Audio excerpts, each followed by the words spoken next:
Assalamualaikum warahmatullahi wabarakatuh. Alhamdulillahi rabbil alamin. Wabihi nasta'inu ala umurid dunya waddin. Wassalatu wassalamu ala asrafil anbiya'i wal mursalin Sayyidina wa maulana Muhammadin wa ala alihi wa ashabihi wa man tabi'ahum bi ihsan ila yaumiddin, amma ba'du. Sahabat cendekia yang dirahmati Allah, puji syukur kita panjatkan kehadirat Allah Subhanahu wa ta'ala di hari yang bahagia ini, di bulan yang mulia ini. Kita masih diberikan nikmat oleh Allah, nikmat terbesar, nikmat iman, nikmat Islam, nikmat sehat, dan nikmat sempat. Karena dengan nikmat itulah kemudian kita bisa beribadah, beramaliyah sesuai dengan apa yang dituntunkan oleh Allah Subhanahu wa ta'ala. Salawat dan salam semoga tetap terlimpahkan hadirat junjungan kita Rasulullah Muhammad sallallahu alaihi wasallam, uswah hasanah, suri tauladan yang kita nantikan syafaatnya di yaumil hisab nanti. Sahabat cendekia yang dirahmati Allah Subhanahu wa ta'ala, bulan suci Ramadan adalah bulan yang Allah berikan kepada umat manusia, orang-orang yang beriman, untuk meningkatkan kualitasnya menjadi manusia yang bertakwa dengan cara menjalankan ibadah-ibadah yang sudah dituntunkan atau disyariatkan oleh Allah Subhanahu wa ta'ala. Tapi tidak sedikit kita sebagai umat muslim yang justru menyia-nyiakan bulan Ramadan, yang justru menganggap bulan Ramadan seperti bulan-bulan biasa. Memang kewajiban berpuasa di bulan Ramadan adalah sesuatu yang berat buat kita, adalah sesuatu yang butuh pengorbanan bagi kita. Tetapi karena kecintaan kita kepada Allah, karena ketaatan kita kepada Allah, karena kekuatan iman kita kepada Allah, sehingga kita mampu dan mau menjalankan ibadah puasa di bulan Ramadan. Sahabat cendekia yang dirahmati Allah Subhanahu wa ta'ala, di bulan Ramadan banyak orang yang merugi, banyak orang yang tidak dapat nilai apapun dengan kehadiran bulan Ramadan, yang seolah-olah bulan Ramadan datang begitu saja dan pergi juga begitu saja, seolah-olah tidak ada apa-apa di bulan Ramadan. Maka di dalam kesempatan kali ini kita akan membahas tentang orang-orang yang merugi di bulan Ramadan. Yang pertama adalah orang yang tidak berpuasa di bulan Ramadan. Jelas sudah ada di dalam nas Al-Quran kewajiban puasa di bulan Ramadan. Tapi kemudian kalau kita tidak berpuasa di bulan Ramadan, maka itu adalah kerugian yang terbesar yang kita dapatkan di bulan ini. Apa karena kemudian kesibukan kita, kemudian kita melalaikan untuk tidak berpuasa? Bahkan juga ada yang tidak punya kesibukan yang berat, tidak punya aktivitas fisik yang berat, tapi kemudian tidak berpuasa. Dengan seenaknya di tengah saudara-saudaranya berpuasa. Ada saudara-saudara kita yang mohon maaf menganggap bahwa bulan Ramadan seperti bulan-bulan yang lain. Ia tetap makan dan minum dan lain-lain sebagainya di tengah-tengah saudaranya yang berpuasa. Maka kerugian terbesar kita sebagai orang muslim yang beriman kepada Allah di bulan Ramadan adalah tidak berpuasa. Yang kedua, orang yang merugi di bulan Ramadan adalah orang yang melalaikan sholat. Orang yang menganggap remeh tentang kewajiban sholat. Padahal ini kesempatan buat kita. Kesempatan untuk meningkatkan kualitas sholat kita. Mungkin di bulan-bulan yang lain kita sholat, tapi kualitasnya belum baik.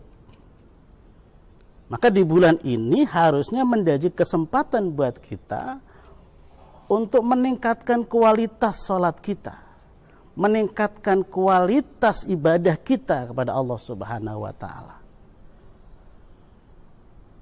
Maka sangat rugi apabila kita orang muslim di bulan Ramadan itu melalaikan sholat, meninggalkan sholat. Saudara sahabat cendekia yang dirahmati Allah Subhanahu wa Ta'ala,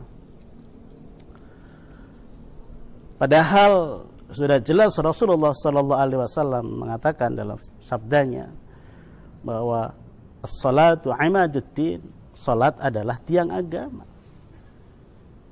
Nah, ketika kita meninggalkan salat, ketika kita melalaikan salat, berarti secara tidak langsung kita merobohkan agama itu sendiri, yaitu ad-dinul Islam. Sahabat cendekia yang dirahmati Allah Subhanahu wa Ta'ala.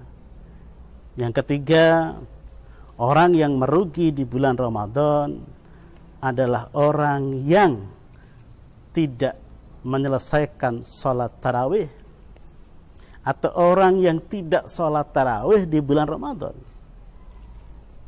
Padahal jelas seperti yang disabdakan oleh Rasulullah Sallallahu Alaihi Wasallam, diriwayatkan oleh Ibnu Majah dan Ahmad, bahwa barang siapa yang sholat tarawih mengikuti imam sampai selesai, maka dicatat baginya pahala sholat sebagaimana sholat orang semalam suntuk. Sahabat cendekia yang dirahmati Allah Subhanahu wa Ta'ala, sholat tarawih hanya ada di bulan Ramadan. Pagi sampai maghrib kita berpuasa, malam kita isi dengan sholat tarawih, maka kita nikmati itu dengan baik. Kita jalankan itu dengan hati yang ikhlas, hanya untuk mengharapkan ridho dari Allah Subhanahu wa Ta'ala. Karena sholat tarawih adalah bagian dari ibadah untuk menghidupkan malam-malam di bulan Ramadan. Sahabat cendekia yang dirahmati Allah Subhanahu wa Ta'ala, alangkah ruginya kita melewati bulan Ramadan yang singkat ini dengan kita tidak melaksanakan sholat tarawih. Masjid-masjid dulu sebelum pandemik terjadi, masjid begitu ramai di awal bulan Ramadan. Setelah memasuki pertengahan sampai akhir bulan Ramadan, yang ramai bukan masjid, tapi tempat-tempat perbelanjaan. Apalagi sekarang di musim pandemik ini, harusnya kita hiasi rumah kita, harusnya kita terangi rumah kita dengan sholat tarawih di rumah bersama dengan keluarga kita. Dan insya Allah itu menjadi sesuatu nilai ibadah yang luar biasa di hadapan Allah Subhanahu wa Ta'ala. Tidak mengurangi sedikit pun kebaikan ibadah sholat yang kita lakukan di masjid. Sahabat cendekia yang dirahmati Allah Subhanahu wa Ta'ala, kerugian manusia di bulan Ramadan yang keempat, atau orang yang merugi di bulan Ramadan yang keempat, adalah orang yang jauh dari Al-Quran, orang yang jarang membaca Al-Quran di bulan Ramadan. Padahal di bulan Ramadan inilah Allah turunkan Al-Quran. Satu huruf Al-Quran itu bernilai 10 dan dilipat gandakan oleh Allah Subhanahu wa Ta'ala. Sangat beruntung kita apabila memanfaatkan bulan Ramadan ini, bisa memanfaatkan bulan Ramadan ini. Hari-hari kita penuhi dengan untaian-untaian kalam-kalam Allah Subhanahu wa taala, yaitu memperbanyak membaca Al-Qur'an. Syukur-syukur kita sempatkan waktu kita untuk mentadaburi Al-Qur'an. Insyaallah itu menjadi nilai ibadah yang luar biasa. Sahabat cendekian dirahmati Allah Subhanahu wa taala. Orang yang merugi di bulan Ramadan yang selanjutnya adalah orang yang enggan untuk bersedekah. Orang yang pelit, orang yang tidak mau mengeluarkan sedikit dari harta yang dimilikinya untuk saudara-saudara yang lain yang kurang beruntung. Sahabat cendekian dirahmati Allah Subhanahu wa taala. Padahal di bulan Ramadan ini Allah membuka kesempatan selebar-lebarnya buat kita untuk bersedekah. Apalagi di bulan Ramadan ini kita diwajibkan oleh Allah Subhanahu wa taala untuk menunaikan zakat. Zakat fitrah maupun zakat mal kalau hitungannya sudah 1 tahun. Sahabat cendekian dirahmati Allah Subhanahu wa taala. Banyak saudara-saudara kita yang kurang beruntung, yang menunggu uluran tangan kita untuk kita bantu, dan insya Allah bantuan sedikit dari kita bisa menimbulkan atau menumbuhkan rasa kebahagiaan yang luar biasa buat saudara-saudara kita. Sedekah tidak perlu banyak, tapi sedekah adalah kewajiban yang harus kita keluarkan. Kalau kita mampunya banyak, keluarkan banyak. Tapi kalau kita mampunya sedikit, pun juga kita wajib membersihkan harta kita. Jangan pernah melewatkan kesempatan bersedekah di bulan Ramadan. Karena itu menjadi sebuah nilai yang luar biasa di hadapan Allah Subhanahu wa taala. Sahabat cendekian dirahmati Allah Subhanahu wa taala. Mudah-mudahan kita semua diberikan rahmat oleh Allah untuk terus meningkatkan kualitas diri, kualitas iman, dan kualitas takwa kita kepada Allah Subhanahu wa taala. Dan kita dilindungi oleh Allah Subhanahu wa taala dari wabah dan penyakit. Terima kasih dan mohon maaf atas segala salah dan khilaf. Wallahu muwaffiq ila aqwamit thoriq. Assalamualaikum warahmatullahi wabarakatuh.